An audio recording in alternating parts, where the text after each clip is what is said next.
સાબરકાંઠા જિલ્લાની અંદર ડાંગરનું વાવેતર પ્રાંતિજ અને તલોદ વિસ્તારમાં મોટાભાગે થતું હોય છે અને હાલ પ્રાંતિજની અંદર 6000 હેક્ટર કરતાં વધારે વિસ્તારમાં ડાંગર પાકનું વાવેતર પૂર્ણ થઈ ચૂક્યું છે અને તલોદમાં 300 હેક્ટરની જેટલું વાવેતર ડાંગર પાકનું પૂર્ણ થયું છે.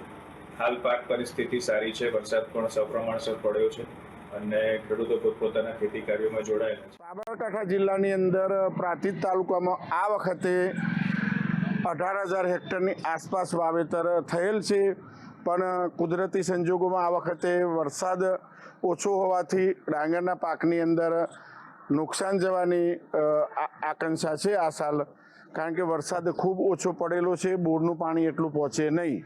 વરસાદ તો આવ્યો નહીં આ વખત, બરાબર 20% વરસાદ આવ્યો છે. જઈ ચાલ લગભગ વરસાદ આવ્યો તો 80 થી 90% આવ્યો હતો, બરાબર. આગળ વરસાદ આવ્યો નહીં, બરાબર, એટલે પાણી બિલકુલ ઓછું છે, બરાબર. વરસાદ આવે તો ડાંગર સારી થાય, બરાબર. કેમ કે પાણી પોકી શકું નહીં, બરાબર, અડધી ડોગર ફેલે જાય. કેમ કે વરસાદ ઉપરથી આવે તો 80% ફાયદો થાય, બરાબર.